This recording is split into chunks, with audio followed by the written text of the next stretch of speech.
music.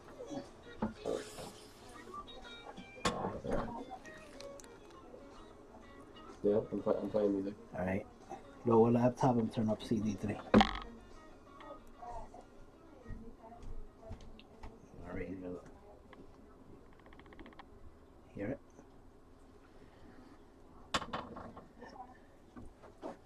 You're good, but then when you're gonna go on, you're gonna lower CD3 and Wait, say it again?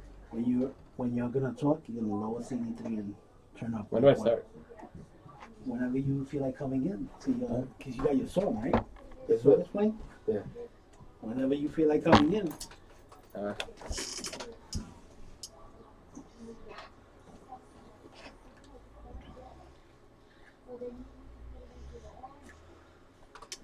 Hello. I'm Sam Hadelman, and this is The Intern. What you were just listening to was Garrett's Revenge, or as... You hit record. You hit record. No. Good call. What you were just listening to was Revenge by the Southern Floridian artist XXX Tentacion, a personal favorite of mine. Showing off his more Kurt Cobain side. So it's my first show, and I think what I'm going to do is just talk about maybe thoughts I've had.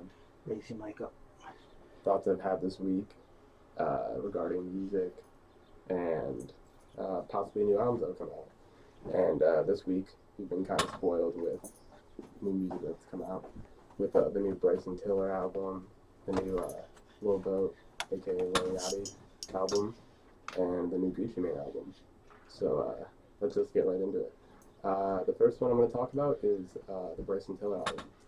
So for those who don't know, Bryson Tiller is an artist from Houston, kind of running on the R&B wave that got Drake really popular, doing that whole singing and rapping thing that has gained notoriety in recent years, with Tory Lanez and Party Next Door being more B-side artists who have gotten popular, but not to the brink that Bryson Tiller has, broken into the mainstream with songs like Don't, really getting really popular.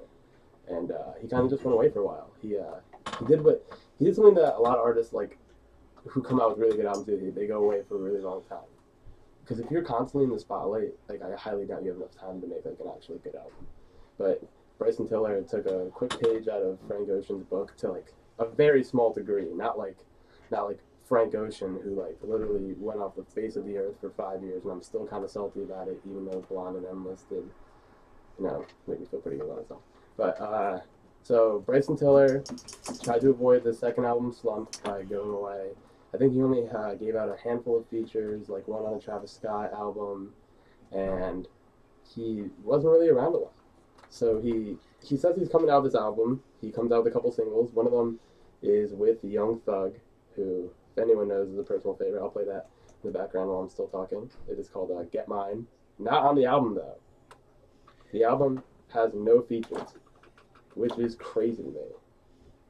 Like, he carried, let me look how many songs this is, because this is really impressive for any artist to do. And like Lil Yachty basically did the same thing. He only had a few features, but 19 songs, no features, almost, and like he only used a handful of producers. So I don't know. I listened to this whole thing the other day, and I was really impressed. I thought it was really good.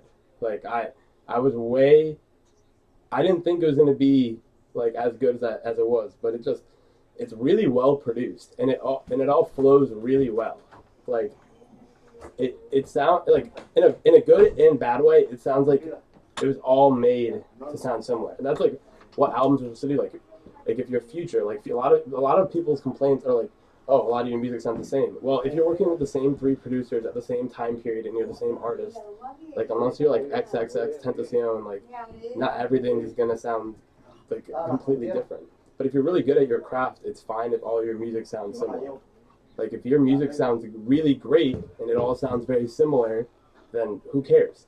A lot of rock and roll music, like AC/DC, y'all love AC/DC, but when like Future's album all sounds the same. Like AC/DC literally made one song their entire career and just changed around the words and the chord progressions real quick.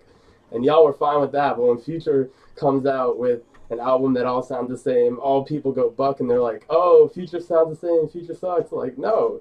Everyone does that. Y'all just saying that because he's a rapper. Anyhow, this is a here's Thug.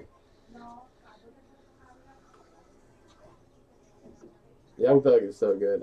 I could do a whole show on Young Thug. I'm not even gonna speak on him right now. But yeah, you can hear yourself. Like he's so talented. He could be so talented if he just. No, he already is. He just has to get a little better marketing. But I really liked it. Like I don't know. I expected like features because I thought like well he carried the whole last album by himself too.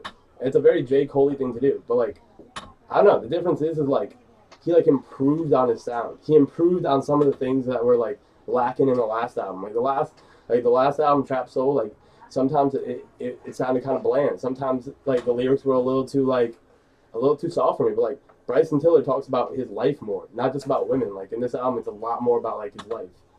Like people trying to like get money from him. People speaking down on him. Like it's a little more personal about his life rather than just relationship aspects on this album. But he still does get into like a lot of relationshipy stuff for all you people out there trying to cry to some Bryson Tiller right now. He's still doing that. Like don't worry. Let me play one of my favorite songs on there. I'll stop talking so you guys can hear. It's called "Don't Get Too High." It has a sample from "Backyard" by Travis Scott, which is Travis Scott's best project. Fight me in real life if you don't agree. Here it is.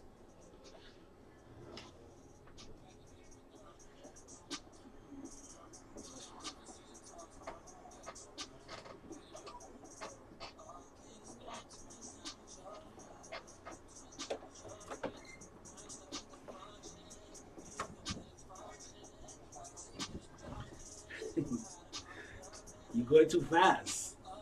Yeah, you're right. That's You're fine. rambling. Slow it down. Because people who haven't heard, you gotta slow it down for them.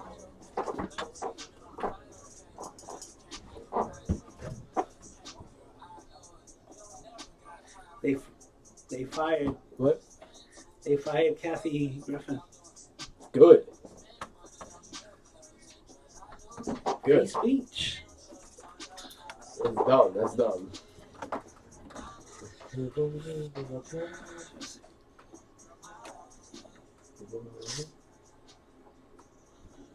And we're back. That was you're listening to "Don't Get Too High" by Bryson Tiller. As you can hear on this, Your mic is up. Oh, okay. he he doesn't like just pick one style to do in a song, which is really cool for him to do. It's not like on the last album, it was kind of like he was either making a rap song or he was making a singing song. Like it wasn't like together. But in this album, he like sings, he harmonizes with himself. Like it sounds really good. It sounds really polished. I think that's the word I'm looking for. Like way more than Trap Soul. Like this album just sounds more polished. Like it sounds like more like someone who's trying to make it big than like. But that's because he's a big artist now. Like when he was making Trap Soul, he was like in a basement. Like now he's riding around in rolls. Like he's made it. And that's like I feel like that's like a really big struggle for artists. He's making a second album. Like not even rap music, but just like in general. Like Frank Ocean talks a lot, like in interviews recently about how he like just didn't want to come out with that album too quick because there's a second album slumping music. Like a lot of times when someone comes out with a really big album, their follow up probably is going to be overlooked or always compared to the first one, especially if the first one is a legend. You saw this really distinctively in Nas's entire career. When he came out with the Omatic, everyone worshipped it, but that gave him too much expectations to like do stuff different on It Was Written. And like that album is completely overlooked in the history of rap because of how much people looked into Illmatic. And I think that a lot of artists are like scared of that second album because they don't want that to happen to them. They don't want their work before to overshadow the development that they become. Another thing we see a lot in like second albums, and this is more specific to rap, would be like artists who come out with the second album and it sounds way too similar to their first album. It's just basically the same thing.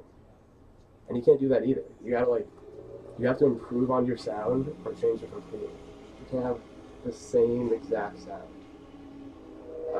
This song He's called Blowing Smoke. It's the next song on the album. I'll let it play a little bit.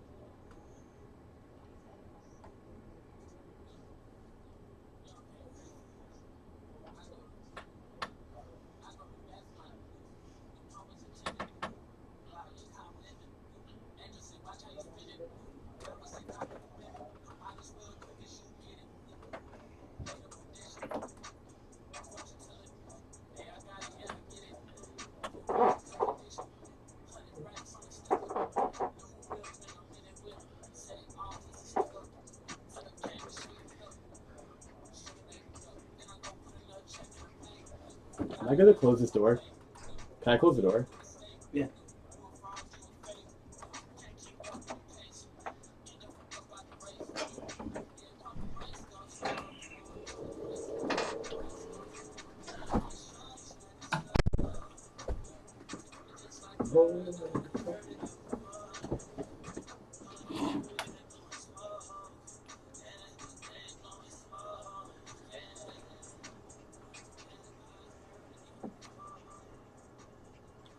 So you can kind of like hear what I'm talking about in this song. Like I think another word I'd use to describe this album would be hungry. He sounds really hungry on it. Like he sounds like someone who's trying to like outdo himself, which is really cool. He like it kind of reminds me of like Drake. He like I'll say this and I don't care. Call me a hype beast, whatever. Like he is a better singer than Drake. He can definitely sing better than Drake. And right now, Drake's kind of gotten lazy at rapping. Like he doesn't really care. Drake can do whatever he wants on the track, and it's still gonna go platinum next day. Bryson Tiller, like he sounds hungry. If you're looking for like an artist that kind of sounds like old Drake, like with that hunger and that like taking R&B past and heavy rap influence and like mending them together in a good way, and you miss old Drake, you listen to Bryson Tiller. That's what he sounds like. Whew. He just flows. And he like something that I also heard on this album a lot was that he definitely improved upon his rapping. Like I'll play if I can play. Yeah, I can. I'm gonna play in the background one of the only rap heavy songs on Trap Soul. Not one of, but one of the better ones that I liked. It's called 502 Come Up. And what's actually interesting about the song is that the hi-hats, like the drums in it, is actually a baseball bat hitting a baseball. Fun fact. Because he calls himself Pen Griffey, he really likes to go back to that metaphor. This was like a personal favorite of mine before like 16-year-old girls found this album and I couldn't listen to it anymore in public. But yeah, it's real cool. I really like it. Sit up in my room and pop. Even that, but like he doesn't sound that hungry on this. Like he sounds way clearer and way more concise on True to Self. And what's really impressive about it is that like even the interludes are really well developed on the song. Like usually rappers like, or I don't even know what to call Bryson Tiller. I guess whatever he is, like rappers won't give that much time to interludes because it's whatever, it's an interlude. But the couple on this album are really good. I'll play one after this, but overall, it just sounded like a really well developed album that Bryson Tiller like rightfully put a lot of work into, and I think he really did not have to succumb to the second album slump, and I think it really impressed me. Like I didn't feel like I was tiring myself listening to the same album, the same artist for 19 songs in a row. Like I didn't feel like that. I didn't feel exhausted by it. That happens to me sometimes where I like listen to the same artist and I have to like take a break and listen to like Future real quick to like get myself like I'm not like listening to the same thing over and over again. Like it drives someone crazy. But with this album, it didn't feel like that. I'll play one of the interludes on here. This is called Never Mind This Interlude. I'm just gonna play this by itself because it's so nice. I am gonna annoy you by talking on it.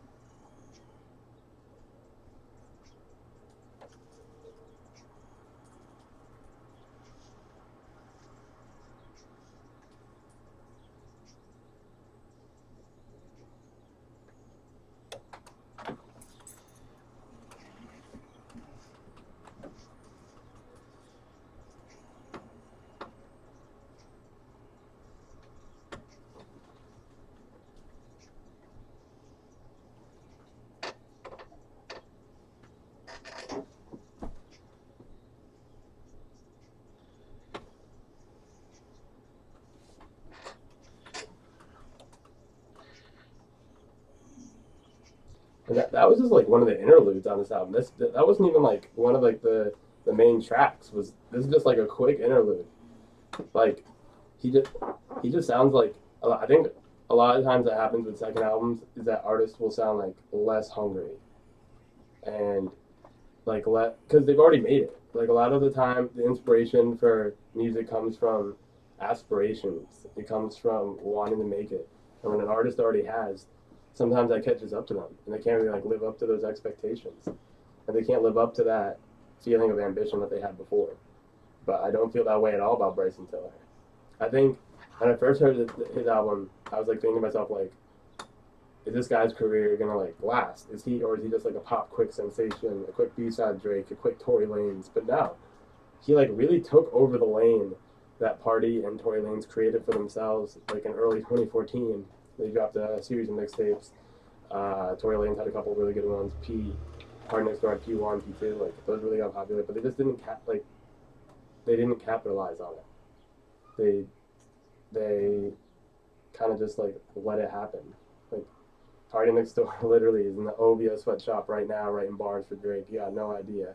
That poor man's been so mistreated. He just lets Drake do it. But Bryson Tiller kind of took that lane.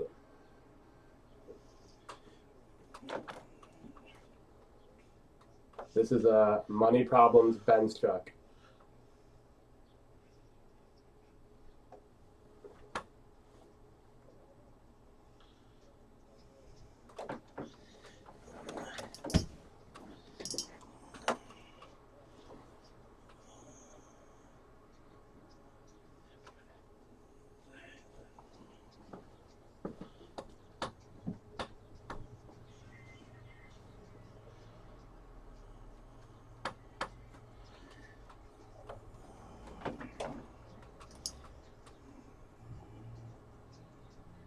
So this like he just alluded himself to Kanye West, and that's honestly what I thought about when I first heard this album. I like thought that he kind of sounded like Kanye on Late Registration. Like, this is Late Registration more than it was written. If you guys get that reference, this is like a lot of people think that Late Registration is an improvement on Kanye West's music rather than College Dropout. I don't personally agree, but I can see why people would see that, and I could definitely see why people would say that this album is better than Trap Soul.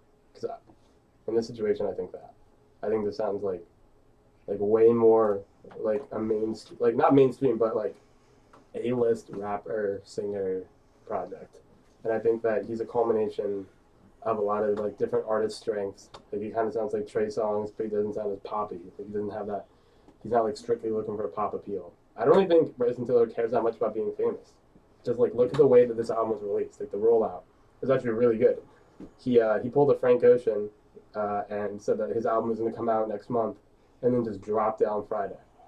Like that week he announced it, and that was really cool of him. Especially like that was just like a really ballsy move for someone because you have Gucci Mane coming out on that day, and Gucci Mane's an established artist who has a very dedicated fan base, and then you have the pop icon sensation Lil Yachty coming out with an album on the same day, and to do both of that, like to release it with both of those on that day, was really, really ballsy of him, and I give him all the credit I can. So, yeah, here, listen to a little more of this song. And also, all the beats on this bang. I think he worked with like a lot of producers that work with Drake, like Boy Wonder, but he has this like in-house producer named NES, and God, like, ooh, all the beats on here. Like, let me play some of like a really good beat on here. This song is called Self Made. It's like listen to this beat.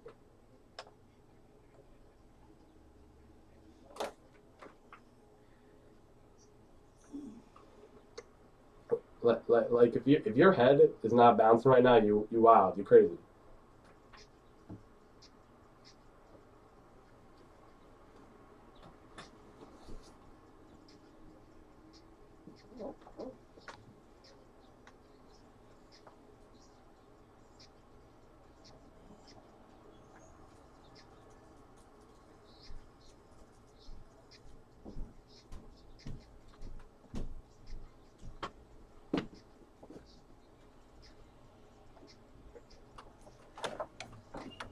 I could talk about this album for a very long time, but I've only like listened to it a couple times. But I think I'm gonna have to move on to the Lil Yachty album. So let me just give this a quick cumulative score. I'd say this is like first listen, first week, because a lot of times my opinions on albums will change as time goes on. But like I'm feeling like a good 8.5 to a 9. Like I really enjoyed this album. I might play a little more at the end of the show, but if you guys get lucky. So let's move on to the next album that I heard this week. The debut, the big debut of Lil Yachty's Teenage Emotions. Let me put on the song before I start talking about it. I'll put on something that people have already heard. I'm gonna put on. I'm gonna put on "Bring It Back" because it's a single before I like get into the album. So Lil Yachty is so polarizing, and I don't really get why, because like everyone hates Lil Yachty, and I don't really get it, because like people's number one complaint about rap is like, oh, it's all about drugs, it's all about guns, it's all about the same thing, and then here comes this artist who doesn't do drugs, isn't in a gang, and just wants to make music and have fun, and people like literally have an issue with that, with someone wanting to live their life and have fun. Like Joe Budden, that is everyone. If you guys haven't heard that, where like Joe Budden says like, "You are not happy. That's a lie. That's media trained." That is all of you who hate on Lil Yachty. That like I hope you enjoy that personification. You are like, there's so many people who hate on Lil Yachty. It's dumb, and people don't realize that it doesn't really matter what they think. Like 35-year-old guy still listening to Ja Rule in his car. Listen to me. It does not matter what you think. Nothing will take Lil Yachty down. Lil Yachty is so popular. Like, what's going to take him down? He's a sober 18-year-old who just sold over 70K his first week. That is nuts. No matter what you think, that man's going to be popular. So try to have a more constructive criticism of Lil Yachty than, oh, his lyrics are dumb. Everyone says everyone's lyrics are dumb. Y'all think Lil Wayne's a legend now? Well, 5 years ago, everyone was making Facebook memes about Lil Wayne can't rap, he has no lyrics. And now everyone realized that Lil Wayne is literally a legend. I'm not saying Lil Yachty has the like greatest lyrics, but that's not the point. He makes pop music. He can't be put into his own, like he's kind of like Kid Cudi. He just uses parts of rap to his own advantage. He has a whole arsenal. He can sing, he can rap, he can make pop songs. He made songs with Gucci Mane and Quavo. He is so versatile, yet he's so young. People don't realize that Lil Yachty is literally younger than me. And people are hating on him. Like, how does that make you feel? That you are hating on someone who barely is old enough to graduate high school, and you're getting mad that he's successful in feeding his family.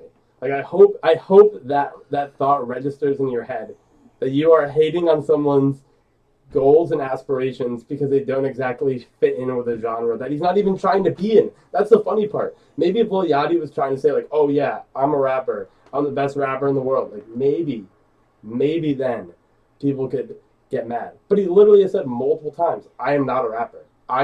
He just raps whenever he wants. It doesn't mean he's a rapper. And I can understand that people might say like, oh, he's not loyal to any genre. Well, what? Why should he be? Why should he have to be in the confines of the genre that has given nothing to him?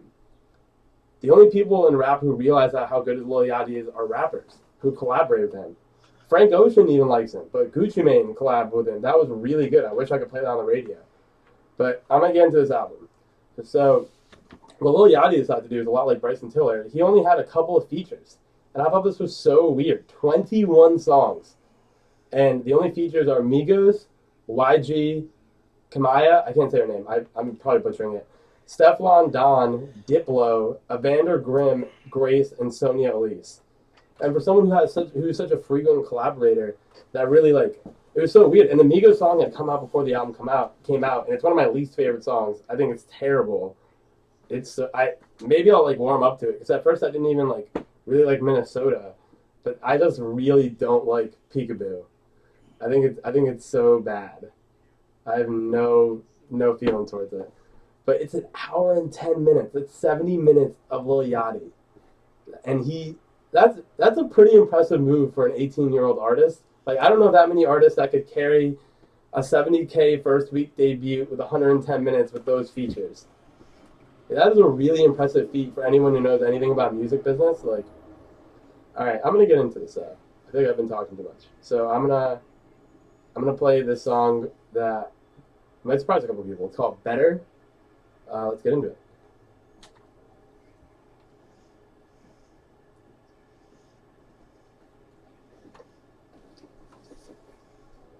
Are you listening? Are you listening to something else?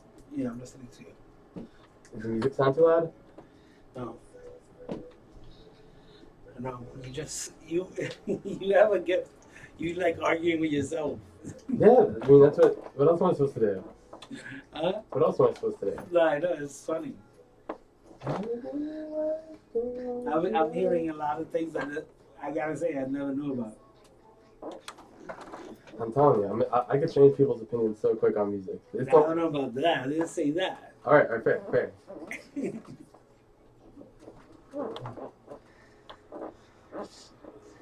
I like this track. What? I like this track. Yeah, no, you do. Everyone's gonna like this track in 2 weeks. Telling you.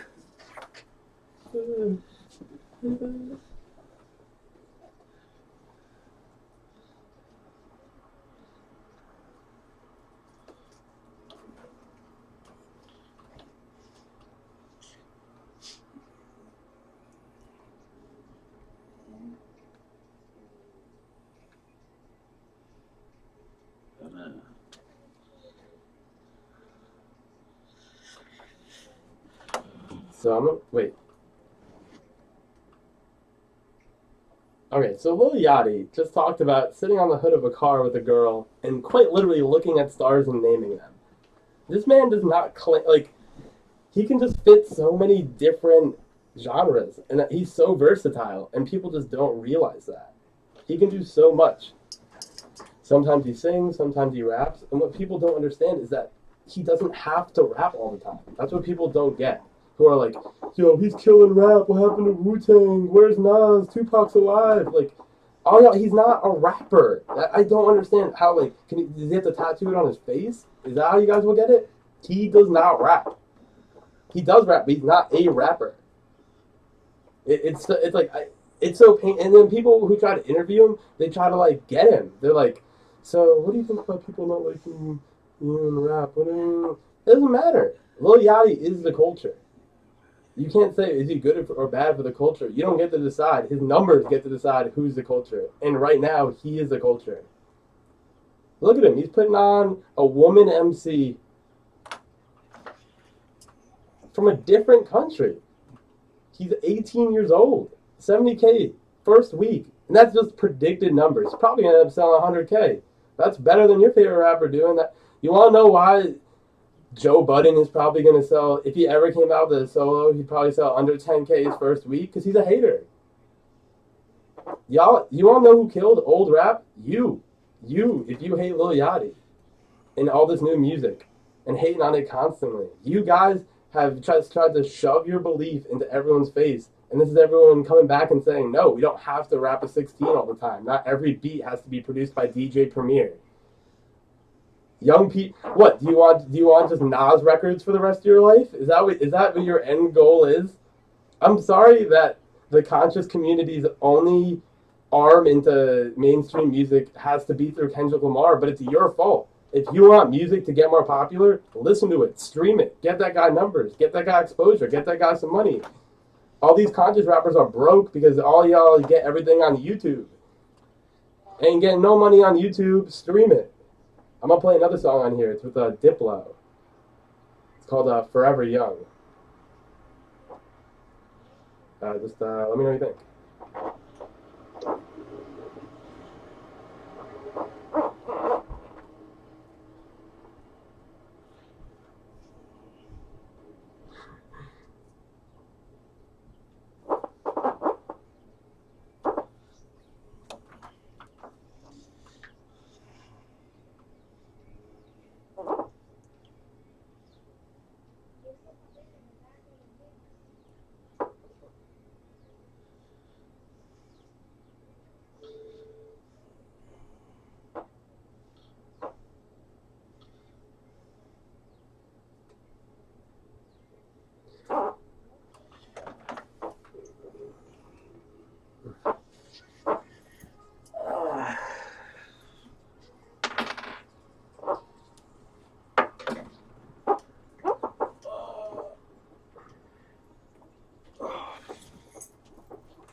and that is Forever Young, produced by Diplo. So you could just see in that track, he's taking like a lot of like the Caribbean sound, which is very popular in today's music. He rapped a little, he sang a little, and he has very sentimental lyrics. The album is literally called Teenage Emotions, and I think that is what he displays in this album so well. Is that yeah, he might be young, he might be immature, but it's literally called Teenage Emotions. He's not grown. He's not a man. He can't drink a beer, and y'all are saying his lyrics aren't developed. He's not a Kendrick Lamar. Not everyone's gonna be Kendrick Lamar. He is someone who wants to break through to the mainstream. He wants to make money. Yeah, he's allowed to sound like this. He can do whatever he wants. You can't tell him what to make and what not to make. And this album cover is one of the coolest album covers I've ever seen in my life. It's like I can't show it to you right now. It's him in a movie theater surrounded by people he presumes as outcasts. And I think that's a really cool way to display him being an outsider, not only in life but in music. And I think that's a very interesting cover. Something that goes way beyond what most covers go through. This song's really good. I really liked it. And he like divides this album up really well. Like there's like a rapping part, there's more of a poppy sound, and then at the end he like brings it more with like a singing vibe. Like Bring It Back, stuff like that. I'm gonna play another song I really like. The song's called Dirty Mouth. Really not as dirty. The song makes it sound.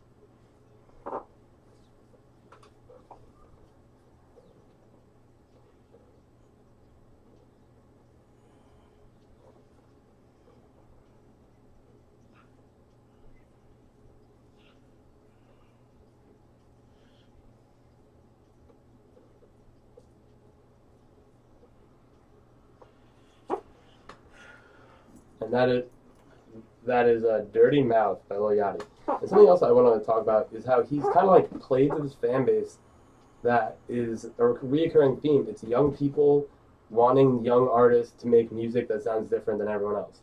You saw this a lot in like Tyler the Creator and Odd Futures come up. Like Lil Yachty is almost running on the same exact platform that Tyler the Creator ran on, independent, weird beats, working with his friends. This like couch and basement feel that he wants you to have. When he makes like these rap records with his friends, that's what he wants you to feel. He wants you to feel like he's just sharing his music with his friends with you. And I think he really applies that theory well in this album. I think a lot of this sounds like music he's just making with his friends, but sometimes it doesn't sound like that. He's a very versatile artist. I think what people's biggest issue is how different he is and how many genres he applies to and how many genres he has the ability to take over. People are scared of Lil Yachty. They don't want him to succeed. People are haters. It just happens.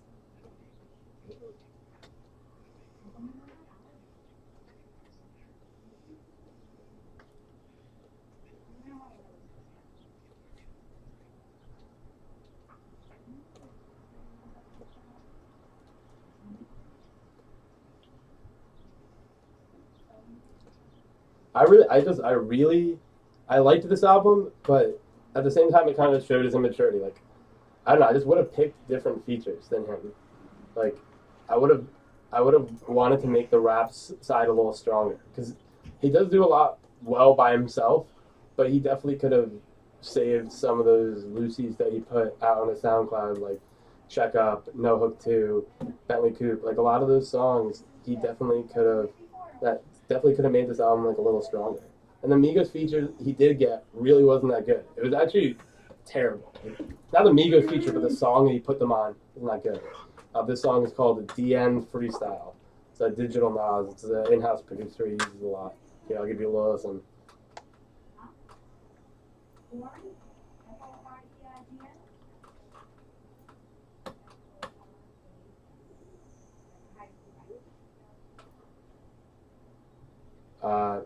But I want to give enough time for the Gucci Mane album, so I'm just going to give this album a good, like, 7. My opinion might change. I've only listened to it once. Well, I listened like the Bryson Tiller album a couple times, but I liked it. I definitely liked it more than I thought, and I thought it definitely could have been weaker. But there's a couple like songs I just don't like Lady in Yellow, Peekaboo. I'm not a big fan of this song. I don't know. There's definitely weak points and room for improvement, but it wasn't that bad, and I think people should definitely be a little easier on him. So the next album I'm going to talk about, but I can't play because there's no clean version of it, is Gucci Mane, Drop Top WAP. So I'm just going to play some new stuff from him that, well, recently new. Stuff off the album Waptober to ease us over into the conversation. I love Gucci Mane. Gucci Mane is so good at what he does. It's crazy. He's a workhorse. Metro fell asleep in the booth while recording Drop Top WAP. That's why there's only 10 songs on there. Man literally worked someone to sleep. That's how he's going.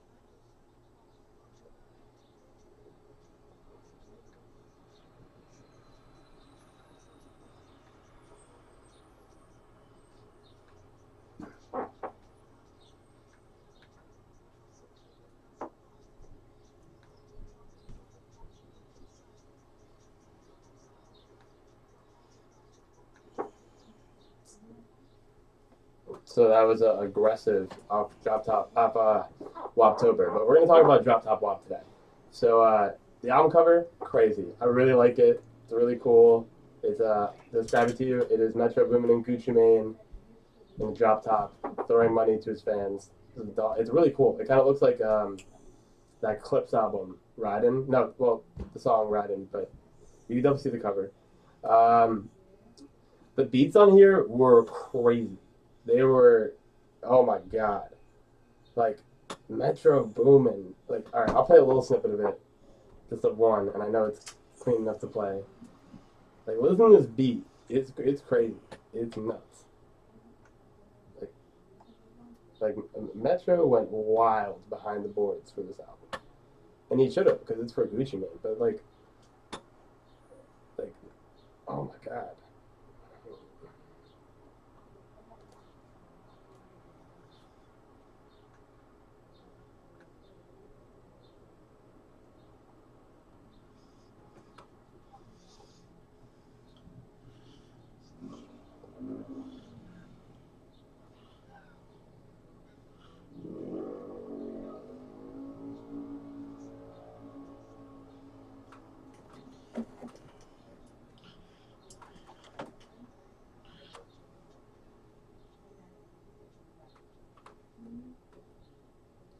So that was a quick snippet of Though Freestyle, and that beat is crazy. Metro has this way of working with people that just works really well. Like, he adapts a lot to their sound, and I think that is one of the cooler things about like Metro Boomin's collab tapes, because he has a collab tape out with 21 Savage called Savage Mode, and that sounded very tailored to 21 Savage, but this it had that same grittiness and same rawness that you heard in the production in Savage Mode, but more adapted to a Gucci Mane song. Like, it sounded a little more poppy. It didn't sound as dark, and I just thought it worked really well with Gucci Mane's style. This is way back off of the Return album, Everybody's Looking. This is the first album that Gucci Mane came out with when he had his return from prison. On this new album, it just sounds really good. Like, it all sounds like it's kind of like Bryson Tiller. Like, it all kind of sounds very similar, and all the beats sound similar, but all the beats are 10 out of 10. Gucci Mane really is getting better, and it's really weird because he's such a seasoned veteran. But this new style that has it's more friendly to new listeners, and he is definitely getting more concise with his lyrics. And I really like it. I think it's getting a lot better. And the features on here are really good. Dolph Obama, Young Dolph, 2 Chainz. You got Offset on here, Rick Ross. It's just a really good formula for a really good and listenable album. And out of all his recent albums, with the return of East Atlanta Santa, Woptober, Everybody's Looking, right now I think this is stronger than most of those. I wish I could have seen a song with Thug on there. That would have been cool. But they had a whole tape together, so I'm not lacking in Thug and Gucci Mane music. But I really enjoyed listening to this whole thing. I was the song with Offset especially. Like they had a really good chemistry. I really wish I could play it on the radio, but I can't. But I really liked it. And Dance with the Devil, I really liked. Both Eyes Closed. Gucci Mane, like 2 Chainz as a feature artist, he's a guarantee best feature on the album. Like 2 Chainz is so good. I've never heard the man spit a bad feature verse, and that's wild to me. Like he's been in the rap game. He's like 37, and I've never heard him rap something that I don't like. But I'm not gonna talk about this Gucci Mane album more because I can't play it.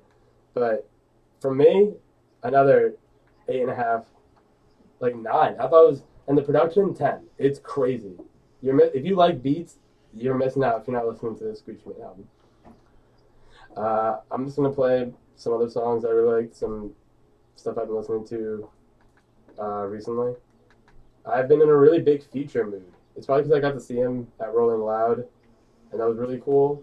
Because it was at the same time as Travis Scott, and all like the kids went to Travis Scott, like all like the people who were like under 18, and that was like the most annoying part about Rolling Loud was the fact that there were like so many like kids there, and they just didn't know what they were doing.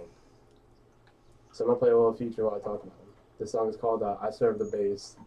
It's off Dirty Sprite 2, which is my favorite Future project, and I don't know. Someone like came up to me and was like, "Yo, it's so disrespectful." Future called himself Hendrix, and no, like Future is kind of like Jimi Hendrix. Like what Jimi Hendrix, what made his music so appealing is his use of his instrument. It wasn't exactly the music. It wasn't exactly the lyrics, but Future's lyrics are interesting. That is part of his appeal. But his voice is his instrument, and he uses it well. And he has the best instrument in trap music. No one has. The voice that Future has on music is his literal voice. If you guys have ever seen that clip of him saying "sensational," like he sounds like he's auto-tuned in real life. He was born to make music like this, and that kind of reminds me of Jimi Hendrix, and I kind of get why he calls himself that. And these last 2 albums that Future's come out with within 2 weeks of each other, they just show you how versatile he is and how fearless he is of charts or streams. He came out with a whole album that is basically trap music by himself, no features. Then he came out the next week with an album that is mostly R&B and the songs that I've really never heard anything like. And the only features are The Weeknd and Rihanna. I could not tell you a lot of artists that could carry that weight of having 2 albums come out in the same 2 weeks, and then they both go #1 within that month. Future is an animal, and I just wish that more people would give him the recognition he does. He's kind. I don't know. Like Drake, yeah, cool. You came out with a couple songs that are R&B on your album and a couple songs that are very rappy, but Future literally dropped back-to-back albums that are like that. Here, let me play a song off Hendrix to give, because everyone knows what like Future usually sounds like. But like, listen to this.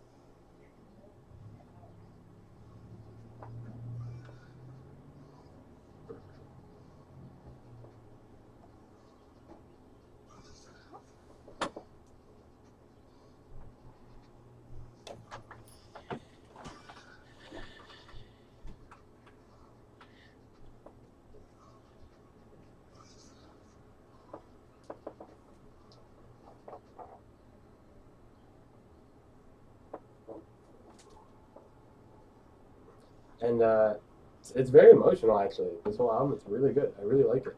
I'm a very big fan if you haven't listened to it. Uh, Today's a very special day for one of my friends, Omar Rojas. I just want to give him a quick shout out. His EP dropped. It's called Omar. If you're really into Hispanic music, I would definitely go check it out. You spell it Ohmar. And yeah, please go check it out. But Future's kind of old, and it's really weird that he appeals to this like young generation. But it's kind of because he's like the second in charge of trap music. Like there's like Gucci Mane, and then there's Future. While Gucci Mane was in jail, like Future took a lot of like the notoriety that that Gucci Mane had. And Future's been working so hard for so long, and the man has come out with so many good projects in a row. I just don't know if he can stop. Like, listen to this list. He had Honest, Monster, Beast Mode, Dirty Sprite 2, What a Time to Be Alive, Evil, Future, Hendrix. And those are all critically acclaimed and best-selling albums. And they all come from the same guy, and he barely has features. It's like, people like to say that J. Cole is so great, and Cole's, like, people's number one argument, like, when I hear from my friend Joe, he's like, yo, he went platinum with no features. But then when Kevin Gates and Future do that, it don't matter. It doesn't matter because they're trap artists, and of course they're trying to make music to go popular. No, these are 17 songs with no features, and this guy still went number one in 3 weeks. That is wild. I'm gonna play one more song. Do I have time for one more song? One more? Okay. I think I'm gonna play something by my good friend Kodak Black. Not a lot of people in Connecticut really like Kodak Black, and I can get that because they probably only see like the memes, but no memes. Kodak Black is really good. If you listen to his album Painting Pictures, it's really good. I'm gonna play a song called Up in Here.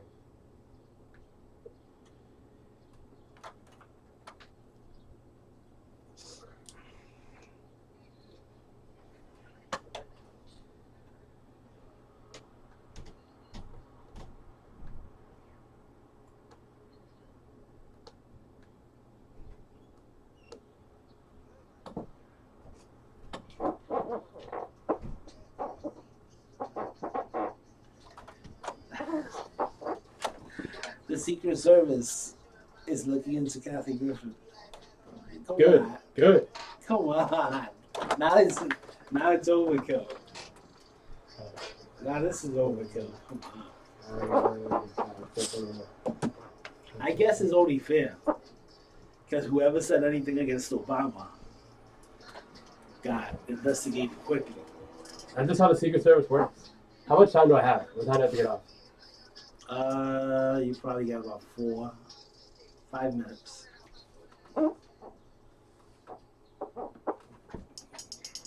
And that was this is Up in Here by Kodak Black. His music's really good, but sometimes he just says stuff that is so dumb and it makes it so bad.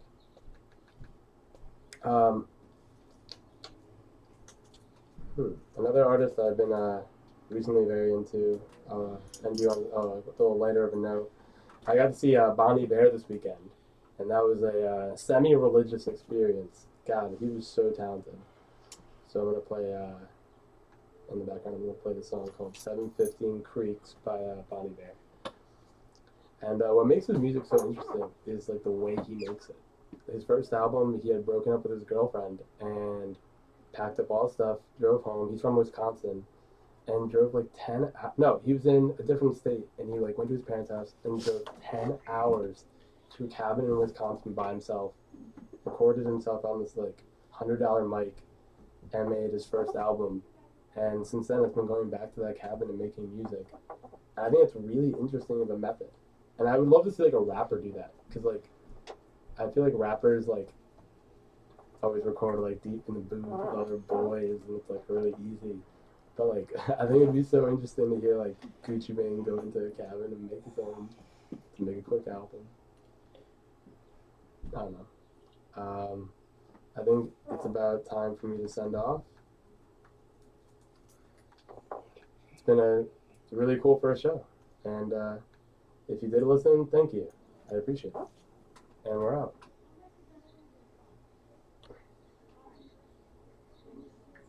You still playing music though, right? Yeah. You can stop your show. Stop streaming. Oh yeah, you can stop streaming now.